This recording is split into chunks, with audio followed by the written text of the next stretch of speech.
I started looking for the northern blue in 2011, though my knowledge of the Shrine Road habitat was incomplete. The butterfly may have been there, but I looked in the wrong places. Next year, armed with better intel, I checked out the specific spots not too far from the large oak with the spray painted markings, but I didn't find the northern blue. By that time, no one was seeing northern blues in Wisconsin anymore. Shrine Road, running north from Highway 8 in Marinette County, is a lengthy, twisty dirt track that eventually reaches the shrine of St. Hubert. Most of the butterflies are far to the south of that. I saw thousands of northern crescents, pearly eyes, but no blues. Mike Reese reported the last two northern blues in Wisconsin on June 24th, 2012. Jack Pine Camp Road on the northern edge of Oconto County also had a population of northern blues, at least before 2010. I've hunted for them on numerous occasions, often joining the Forest Service's Nicole Shutt, who's shown me the dwarf bilberry plants that still grow there. Both of these sites were known to have northern blues as early as 1952, when Vladimir Nabokov confirmed the identity of samples from near Wabi Lake in Oconto and Marinette Counties, Wisconsin, in a letter published in the Lepidopterist News. Northern blues are specialists, not unlike their close kin, the Carner's blue. While Carners employ wild lupin as their caterpillar host plant, northerns use Vaccinium cespitosum, a small, easily overlooked member of the blueberry family. To find dwarf bilberry at Jack Pine Camp in July, you have to get down on hands and knees below the fronds of bracken that have taken over the ground layer. Anne Swingle notes, a butterfly population can persist long-term in an area if the resources and conditions it requires occur consistently in sufficient amount when it needs them and enough individuals of the butterfly exist continuously to utilize them. A failing population, then, faces a change of conditions, a shortage of a necessary resource, or some combination of these causes. I wanted to find out why Wisconsin's northern blues failed. During the pandemic, while most were sheltering indoors, I took to the road, following Highway 61 north up the Lake Superior shoreline. Hanging a left onto the Sawbill Trail at Tofty, I headed north and uphill toward the Boundary Waters. I'd intended to join a butterfly count with a crew of northern Minnesotans, but they'd canceled due to questionable weather.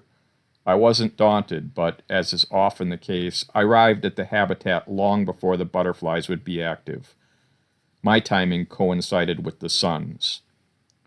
Plouffe Creek is now at the southern edge of the northern blues range.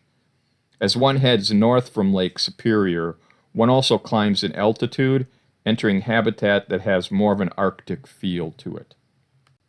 As I looked off to the east, the sky, leaden, brooded over the waters of Superior. To the west, though, I could see a break in the clouds. Just before 8:30 a.m., the 9th of July, 2020, I started seeing small bluish forms darting along the dirt roadside.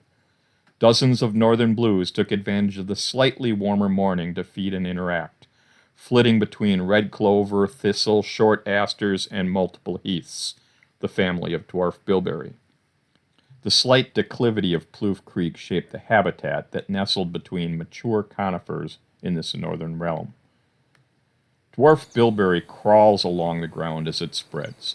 The flowers appear singularly in the leaf axils of lower leaves, one of the key ways to distinguish it from other blueberries like this lowbush, Vaccinium angustifolum. In 2024, 4 years later to the day, I returned to observe and record the northern blues, with a morning much more congenial for butterflies. Blue skies, a gentle breeze, and temperatures in the 70s. Terry Mortier accompanied me on this trip, and we had the good fortune to speak with Jim Sanders, who was leading the annual Plouffe Creek butterfly count, and Forest Service biologist Dave Grosshush. We learned that prescribed burns recur in different areas of the extensive habitat. Where Jack Pine Camp's bilberry field is much smaller than an acre, the Boundary Waters habitat could be replaced by multiple football fields if someone was evil enough to do that. Dave said that they are working to connect up areas so that butterflies can move around more. He also expressed concern for the growing prevalence of hawkweed in the habitat and mentioned plans to investigate its impact on the bilberry and the butterflies. Examining a habitat with an excess of bilberry, key food resource for caterpillars, plenty of nectar for adults, connections between patches, and sunlight penetrating to the ground layer where the bilberries proliferate, I saw why this population was burgeoning. Count data going back to 2015 found an average of 727 individuals, with a whopping 1,580 counted in 2021. Contrast that with the 14 seen one day in Marinette County in 2008, and you'll see the striking difference in numbers. The Minnesota Blues demonstrate the difference between managing a population effectively and simply trying to sustain a small population. If we are creating the right conditions for success, populations should grow. A population that dwindles slowly or maintains low numbers is not likely to succeed in the long run. Low numbers mean we aren't doing enough to protect species. Low numbers mean we are one catastrophe away from zero butterflies. The Wisconsin northern blues had too few resources in too small a habitat to survive.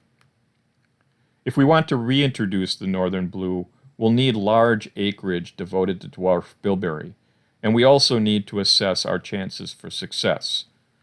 Climate change has moved our growing zones northward, and it's likely that the northern blue habitat is no longer viable in northeastern Wisconsin. The Minnesota site succeeds because it is further north, higher in altitude, and geologically better suited for the habitat blues need. In Wisconsin, we watched the northern blues disappear. Some took actions, some gathered data, most never knew. I wish that the story of this small, often overlooked butterfly were exceptional, but other species have followed or are following its footsteps, disappearing before we even respond to their decline.